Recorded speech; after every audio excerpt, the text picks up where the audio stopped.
la jeunesse est-elle la génération sacrifiée de cette crise ou la responsable du durcissement des mesures au fond? La jeunesse, elle est soit pointée du doigt, soit on dit attention, elle est sacrifiée. Parole à Juliette et Catherine, elles sont toutes deux en école d'ingénieurs. Je m'appelle Catherine. Moi, c'est Juliette. J'ai 20 ans. Je suis en dernière année d'école d'ingénieur à ICI Paris en électronique. J'ai 21 ans et je suis dans la filière data science et intelligence artificielle. Moi, mon rêve professionnel, ce serait de travailler dans une boîte dans le médical pour appliquer les connaissances en data science et intelligence artificielle pour guérir des gens. Pour moi, ce serait travailler dans la programmation électronique. Ça peut être dans de la finance, ça peut être pour de l'automobile, ça peut être pour faire des robots.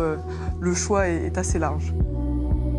Ce qui me montre que je ne me suis pas trompée, c'est tout simplement le fait que je m'épanouisse dans les cours. J'adore l'électronique qu'on fait à l'école et toute la vie qui est à côté. Avec les multiples associations qu'on peut faire en parallèle. On se fait des nouveaux amis et puis ça peut faire un réseau aussi pour notre parcours professionnel. Le métier d'ingénieur est actuellement très demandé. On ressort vraiment avec un statut, donc quelque chose qui nous permet directement d'être cadre après en entreprise. Ah oui, c'est pour ça qu'on est parti là-dedans. Enfin, pour moi, oui, pour moi aussi. Ça a apporté une sorte de stabilité et quelque chose qui était à la fois rassurant et à la fois protecteur quant à l'avenir potentiel pour notre travail. Je pense que je vais trouver un stage. Après, est-ce que ce stage va déboucher sur un CDI à cause de la crise sanitaire qu'on vit actuellement? Ça, c'est la grosse interrogation. Monsieur le Premier ministre, aujourd'hui, les étudiants se posent la question: quel avenir pour un étudiant français avec la crise sanitaire? Bonsoir, mesdemoiselles. Quel avenir pour un étudiant français avec la crise sanitaire? Cette question est difficile et douloureuse, monsieur le Premier ministre. Oui, elle est au centre de nos préoccupations. Bonsoir, mesdemoiselles. Bonsoir.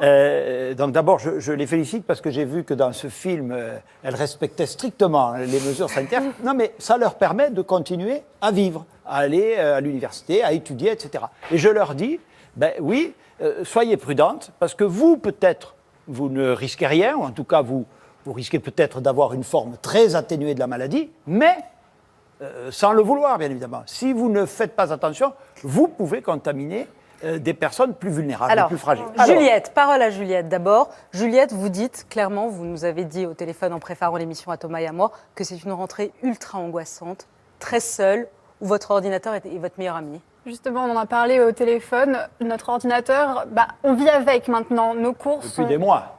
Oui, mais majoritairement maintenant, parce que nos cours sont en distanciel pour la majorité des cas.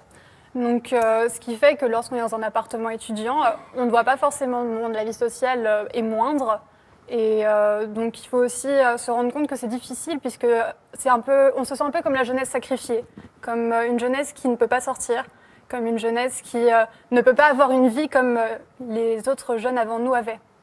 Alors, vous pouvez quand même sortir. Vous, avec un masque, avec quand même, le pays n'est plus confiné, il l'a été, mais il ne l'est plus. Bon, vous faites vos cours en distanciel, ce qui est sans doute nécessaire.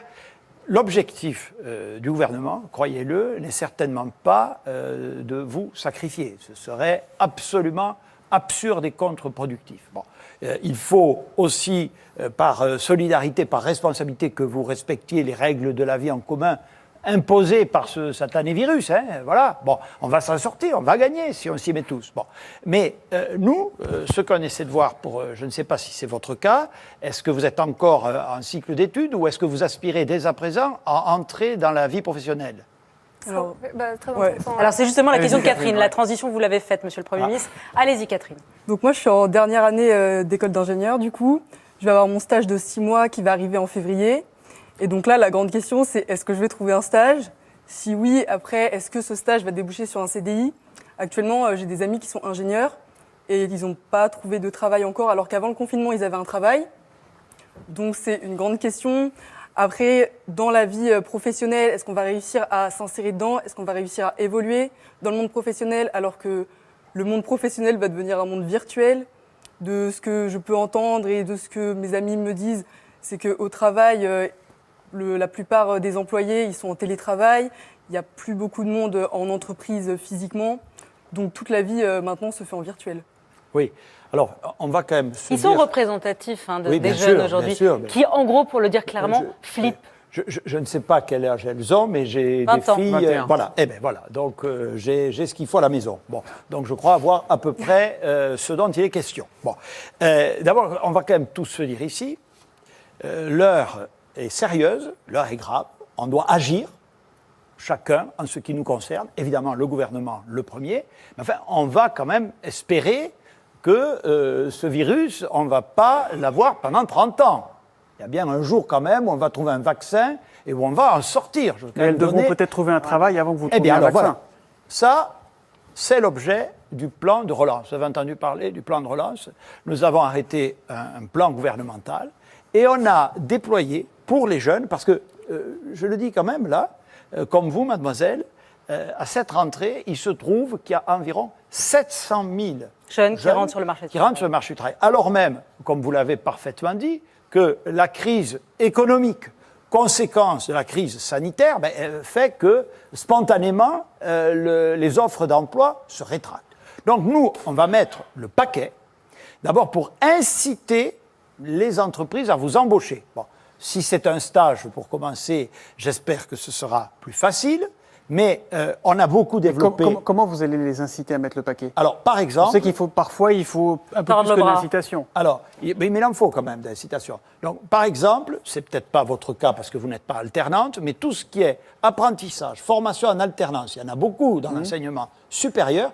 Là, quelque chose d'inédit, et ça marche très bien, pour une entreprise, prendre un alternant, un contrat de professionnalisation, un apprenti, ça ne coûte quasiment rien. Quasiment rien. Et d'ailleurs, on est même, je vous le dis, surpris dans beaucoup de branches, le bâtiment, le secteur bancaire, etc., surpris des chiffres qu'on enregistre, parce qu'on s'est dit, les temps sont moroses. Bon. Ensuite, on a donné des primes pour embaucher des jeunes qui ne sont pas sur ce statut-là. Est-ce que vous parliez du plan de relance? Est-ce que, par exemple, il pourrait y avoir vous pourriez imposer à des entreprises d'embaucher des jeunes en l'échange de l'aide que vous pourriez leur verser? Est-ce que ça, c'est envisageable ou pas? Parce que beaucoup disent qu'il n'y a pas de contrepartie aujourd'hui dans le plan de relance, dans ce qui est proposé aux entreprises. Et on va parler économie dans un instant. Oui. Ça se pose en termes un peu différents. Si vous voulez l'aide, vous embauchez la personne. Si vous ne l'embauchez pas, évidemment, vous n'aurez pas droit à l'aide. Bon. Et c'est un autre point, parce que vous parliez d'économie, mais c'est très C'est pas important. la même chose que je dis. Est-ce que vous conditionnerez l'octroi d'une aide à une entreprise à l'embauche de On jeunes? dit c'est que les entreprises ne jouent pas le jeu, en gros, et qu'il faut leur forcer le bras pour embaucher des jeunes qui ne veulent pas embaucher des jeunes. L'essentiel du plan de relance n'est pas conçu comme ça. L'essentiel du plan de relance, c'est on vous donne de l'argent si vous mettez une prestation en face. Alors. Voilà. Donc la contrepartie, elle est là, et la meilleure contrepartie que je souhaite, c'est l'emploi. Alors justement, la tempête financière, la tempête économique, elle arrive, pour citer Édouard Philippe. Merci mesdames. Vous vouliez dire un dernier mot, Armelle, avant qu'on vous libère? Oui, sur cette guerre des générations que moi je vois arriver et qui me panique, parce qu'ils avaient raison, quelque part, de considérer que nous, les retraités, on est les boomers, les fameux boomers, qui avons des belles retraites, et ils vont être obligés de les payer pour nous. Et déjà, on était mal à l'aise avec ça. Maintenant, il y a en plus le fait qu'ils sont au chômage demain à cause de nous, parce qu'il faut nous sauver. Et maintenant, on commence à dire, de l'autre côté, mais c'est à cause des jeunes qui n'ont pas pris les mesures, etc., qu'on va être contaminé. Donc c'est ça qui me fait peur, monsieur Vous le avez Premier raison, ministre. madame. Et il Parce faut que vraiment, ça n'existe clarifier. pas dans les familles. Absolument. Et je pense qu'il y a énormément de solidarité dont on ne parle jamais dans les familles. Et c'est vrai Et que ce virus, en fait, divise. Et C'est on va en très revenir. important. Mais ça excusez-moi. J'allais dire, cette crise, c'est un rendez-vous avec nous-mêmes, où effectivement, ça crée des scissions dans la société. Ou au contraire, comme je le pense profondément, c'est un moyen, au contraire, de nous ressouder. Vous avez parlé de solidarité à l'intérieur de la famille. Il faut que cette solidarité, elle soit à l'intérieur de la société. Voilà. Donc il faut que chacun est conscient d'où sont les vulnérables. C'est pas parce que vous êtes un vulnérable que vous êtes un poids. Vous êtes aussi une chance. Allez, on va pas Monsieur le Premier repartir sur ces sujets-là. Merci, Pardon, mesdames. on a déjà évoqué. Merci beaucoup.